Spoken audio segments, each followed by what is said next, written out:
안녕하세요. 축구 전문 기자 한준입니다. 토트넘 허스퍼와 손흥민 선수의 챔피언스리그 진출권 도전 그리고 프리미어리그 득점왕 도전에 상상만 했던 경우의 수 시나리오가 맞아 들어가고 있습니다. 오늘 새벽 아스널이 뉴캐슬과의 원정 경기에서 0대2로 패배하면서 토트넘이 4위 자리를 유지했고 최종전 노리치와의 경기에서 비기기만 해도 자력으로 챔피언스리그 진출권을 확보하는 상황이 됐는데요. 이와 맞물려 리버풀의 모하메드 살라와의 득점왕 경쟁에서 한 골 차이로 추격한 손흥민 선수 노리치 시절의 활약을 통해서 득점왕 경쟁 추월할 수 있고 득점왕을 차지할 수 있는 절호의 기회가 찾아왔습니다. 리버풀이 지난 주말에 첼시와의 FA컵 결승전을 치르느라 37라운드 일정을 주중으로 옮겨서 치르게 됐는데요. 이 37라운드 경기에 모하메드 살라 선수가 뛸 수 없게 됐다는 소식이 최신 정보로 전해져 왔습니다. 확정적인 소식인데요. 리버풀과 사우스햄튼의 경기 상황과 살라의 상황, 그리고 맨체스터 시티와의 우승 경쟁, 그리고 살라의 부상 정도, 몸 상태, 공식 정보 총정리해드리겠습니다.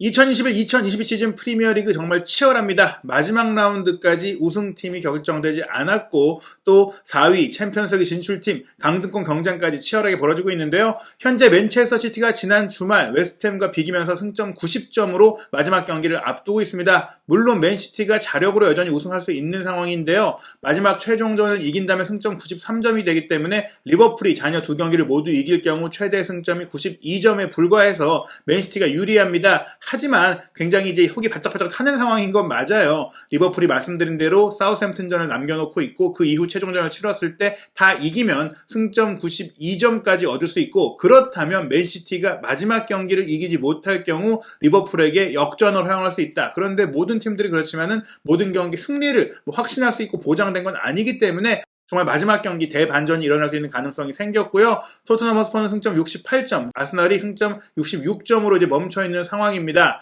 토트넘 허스퍼가 마지막 경기를 이긴다면 또 최소한 비기기만 한다면 승점 69점이 되는데요. 아스널이 마지막 라운드에서 승점 69점을 얻는다고 하더라도 양팀의 골 득실차가 이미 13골 차이로 벌어져 있기 때문에 이 간극을 좁힐 정도로 아스널이 에버튼과의 마지막 경기에서 대승을 거두기가 어렵기 때문에 토트넘 허스퍼의 4위 유지가 매우 유력해져 있는 상황입니다. 맨체스터 시티가 웨스트햄에 패배했다라면 리버풀의 자력 우승 가능성까지 생길 수가 있을 뻔했습니다. 맨시티가 애스턴 빌라를 이긴다고 하더라도 승점 92점이 되기 때문에 리버풀도 두 경기를 다 이기면 승점 92점이 되고 그렇다면 골득실 차에서 승부를 가려야 되거든요. 그럴 경우 사실 골득실 차에서 여전히 맨시티가 유리하긴 하지만 리버풀이 말씀드린 대로 대량 득점을 한다면 충분히 가능성은 있다. 따라갈 수 있는 가능성은 있다라고 생각할 수가 있겠죠. 분명히 맨시티가 압박감을 받을 수가 있는 상황인데요. 웨스트햄과의 원정 경기에서 웨스트햄이 제러드 보엔 선수의 엄청난 활약 속에 앞서갔어요. 모두 다 롱볼을 통해 전개했는데 골키퍼가 길게 차올린 공 하프라인 부근에서 포르날스가 받아서 우측 전방으로 바로 때려 넣은 공이 맨시티의 뒷공간 오프사이드를 무너뜨리면서 제러드 보엔에게 이어졌고 보엔 선수가 골키퍼 에데르손까지 제치면서 수비가 끝까지 좀 각도를 좁히려고 했지만 이 좁은 각 속에서도 날카로운 슈팅을 연결하면서 선제골을 넣었고요. 그리고 나서 이제 전반전 종료 직전 전반 추가 시간에 거의 다 됐을 때였죠. 45분에 또 한 번 이제 파비안스키 선수의 롱킥이 이제 중앙에 떨어졌고 이 상황에서 미카엘 안토니오가 배우 침투 패스를 보냈고요. 또 한 번 제러드 보엔이 맨시티의 수비 뒷공간으로 빠져들어가서 때린 슈팅 날카롭게 또 페르난주니의 다랑이 사이를 찌르면서 득점이 됐고 2대0이 됐어요. 이렇게 되니까 사실은 두 골 차가 됐고 웨스트햄이 충분히 이길 수 있는 거 아니냐 싶었는데 맨시티의 저력도 대단했습니다. 후반 4분 만에 잭 그릴리시가 흘러나온 공을 바로 때려 넣은 것이 수비를 맞고 굴절되면서 들어갔고요. 또 후반 14분에는 마레즈의 프리킥 크로스를 초우팔 선수가 걷어내려고 건드린 것이 자책골로 이어지면서 사실은 조금 맨시티에게도 행운이 따랐습니다. 하지만 그 이후 맨시티가 페널티킥을 얻어서 뒤집기까지 가능한 거 아니냐 이렇게 봤는데요. 사실 여기서 이긴다면 맨시티가 이제 우승을 확정할 수도 있는 조기에 좀 결정할 수가 있는 그런 상황이 될 수가 있었어요. 하지만 마레즈의 페널티킥을 파비안스키가 선방하면서 무승부가 됐고 마지막 라운드까지 우승 경쟁을 펼칠 수가 있게 됐는데요. 리버풀은 이미 카라바오컵과 FA컵을 우승하면서 컵 더블을 이뤘고요. 남은 두 개 대회 우승 가능성도 있습니다. 챔피언스리그 결승전에 진출한 상태이고 프리미어리그 우승 가능성도 남아있는데요. 일단 리버풀은 한국 시간으로 5월 18일 새벽 3시 45분에 사우스햄튼과 원정 경기를 이겨야 되고요. 그리고 나서 5월 23일 월요일 0시에 일제히 열리는 프리미어리그 최종전 울버햄튼과의 경기에서 이긴다면 맨시티와 애스턴 빌라의 경기 결과에 따라서 우승을 차지할 수 있는 가능성이 열립니다. 맨시티가 애스턴 빌라를 이기지 못할 경우 리버풀이 승점 92점으로 얻어 뒤집기가 가능한 상황인데요. 프리미어리그 우승까지 이루고 챔피언스리그 결승전에 가면서 정말 전대미문의 쿼드러플을 이룰 수 있을지 많은 궁금증이 모이고 있는데 일단 사우스햄튼전 넘어야 됩니다. 그렇기 때문에 이 사우스햄튼전 굉장히 중요해졌어요. 리버풀이 그렇다면 총 정예 전력을 다 내세울 거 아니냐 이렇게 전망할 수 있을 것 같고, 지난 주말에 이제 FA컵 결승전에서 살라 선수와 판데이크가 경미한 부상 우려로 예방 차원에서 교체가 됐고, 정밀 검사까지 갈 필요 없을 정도로 큰 부상이 아니라고 했지만 분명히 강행군 일정 속에 이 선수들이 격전을 치렀고 최근 폼이 떨어지기도 했고 몸 상태에도 조금 이상 신호가 온 건 맞거든요. 선수들이 스스로 뭔가 이상하다고 느꼈다면 거기서 멈추는 게 맞고, 클롭 감독도 현 시점에서 FA컵 결승전 도중임에도 불구하고 이 선수들을 뺄 정도로 많이 신경을 썼고, FA컵 우승도 우승이지만 결국 해내긴 했지만 챔피언스리그 결승전에 대한 중요성도 보고 있기 때문에 그 경기에 아예 이 선수들이 뛸 수 없는 상황이 된다면 더 큰 문제가 되기 때문에 교체를 해줬었거든요. 그렇기 때문에 이번 사우스햄튼전은 더더욱이나 안 뛸 것이다.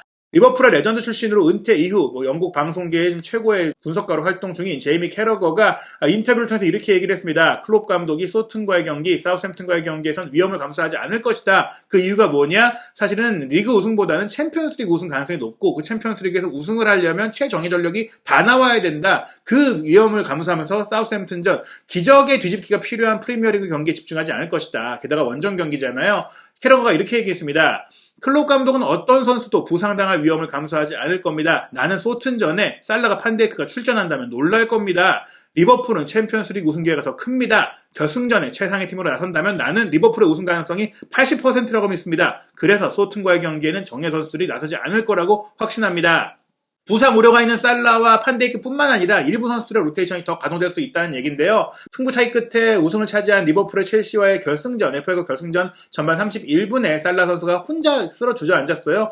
근육에 좀 문제를 느꼈고, 그러면서 본인도 이제 고개를 저으면서 뭔가 문제가 왔다는 걸 느꼈고, 리버풀 의료진이 체크한 이후 걸어서 나오긴 했습니다. 뭐 심각한 부상은 아닌 것 같았지만 지금 이런 상태에서 시즌 말이라면 또 어떤 일인지 벌 수가 있기 때문에 사실 클롭 감독도 교체돼서 나오는 살라를 위로하는 그런 모습도 포착이 됐는데요. 말씀드린 대로 이게 큰 부상은 아니었지만 지금 조심해야 되는 상황은 맞다. 그렇기 때문에 이제 후스코드닷컴의 이제 예상 선발 명단을 보면 리버풀이 사우스햄튼과의 경기에서는 디오고 조타와 호베르토 피르미누, 루이스 디아스를 3톱으로 배치할 것이다. 피르미누가 부상에서 잘 회복을 했고요. 조타 선수도 분명히 좋은 경기력을 갖고 있기 때문에 마네까지도 시기할 것이다. 마네가 최근에 또 지친 모습 보이면서 토트넘과의 경기부터 경기력이 떨어진 모습을 보이고 있죠. 또 미드필드 라인에도 티아고 알칸타라를 시기할 것이다. 이 선수도 부상이 있는 건 아니지만 체력 안배 차원, 그리고 부상이 항상 또 따라다니는 선수다 보니까 커티스 존스, 제임스 밀러, 나비 케이타, 생소한 미드필드 라인을 쓸 것이다. 핸더슨까지도 로테이션을 할 것이다. 즉 살라와 판데이크는 부상 문제가 아니라고 하더라도 리버풀은 이번 경기에 후반 선수를 내세워서 사우스햄튼을 상대할 것이다. 포백 라인조차도 치미카스, 코나테, 마티프, 고메즈로 사실 로버트슨하고 알렉산더 아놀드까지 쉬게 한다. 이런 좀 전망이 나올 정도입니다.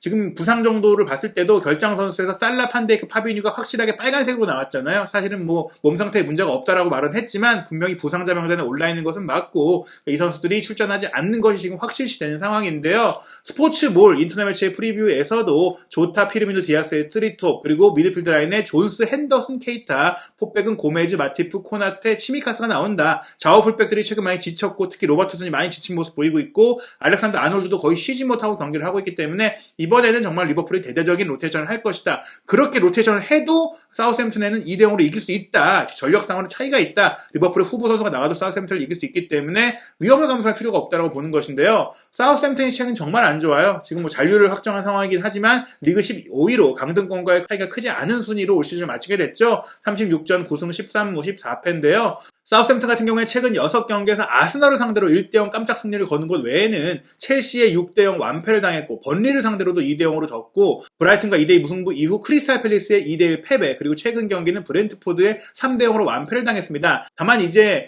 일주일 정도 쉬었고 또 리버풀이 FA컵 결승전 때문에 경기를 좀 미뤄서 치르다 보니까 브렌트포드와의 경기를 치른 지 꽤 오랜 시간이 지났잖아요. 그러다 보니까 준비 시간도 꽤 됐을 것이고 체력 상태도 좋을 것이긴 한데, 어찌됐거나 사우스햄튼은 이번 경기에 크게 좀 동기부여를 갖기가 어려운 상황이다. 물론 마지막 홈 경기라는 점이 있겠지만 사실은 뭐 리버풀 입장에서 아주 무서워할 상대는 아니다, 이렇게 볼 수가 있겠습니다.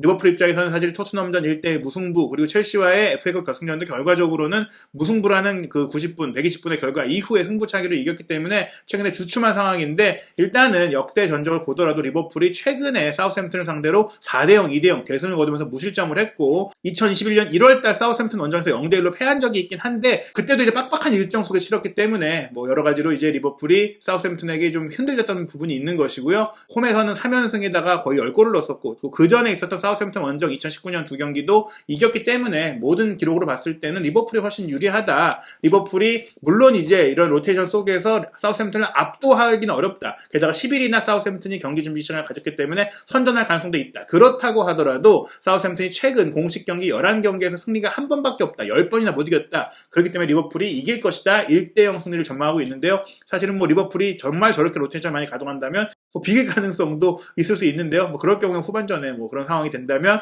조금 더 주전 선수들이 나올 가능성은 있습니다. 이 경기를 앞두고 유르겐 클롭 감독은 FA컵 결승전이 왜 이런 일정이 나오느냐 아쉬워했어요. 챔피언스리그 결승전이 맨 시즌 마지막에 열리는 것처럼 FA컵 결승전도 굉장히 중요한 경기인데 편안하게 경기를 최상의 상태로 준비할 수 있는 일정에 맞춰주는 게 어떻겠느냐 이런 얘기를 했거든요. 실제로 이제 FA컵 결승전을 치르고 이틀 만에 그러니까 토요일에 FA컵 결승전 하고 일, 월 이틀 쉬고 화요일 밤에 리그 경기를 하는 것은 클롭 감독 입장에서는 불만스러울 수밖에 없겠는데요. 그런 빠듯한 일정 때문에라도 살라와 판데이크는 못 뛸 것이다. 내일 경기에 포함될 것이냐면은 아니다라고 얘기하겠다라고 말을 했습니다. 클롭 감독이 이렇게 얘기했습니다. 판데이크는 확실히 빠질 겁니다. 하지만 경기 준비는 됐어요. 하지만 이번 경기는 쉴 차례입니다. 판데이크는 많은 경기를 소화했고 이번에도 뛰게 된다면 토요일에 경기를 하고 화요일에 경기를 하게 되죠. 그는 쉬어야 합니다. 판데이크와 살라 모두 몸은 괜찮아요. 두 선수 모두 주말 경기 출전을 목표로 하고 있습니다. 벤치에 앉을 수도 있고 몇 분 뛸 수도 있고 선발도 가능하지만 상황을 봐야죠. 그게 결승전 준비에는 완벽합니다. 챔피언스리그 결승전까지는 시간이 있으니까요. 챔피언스리그 결승전 출전에는 아주 긍정적입니다. 의심의 여지가 없어요. 내일 경기보다는 울브스전 출전이 현실적일 겁니다.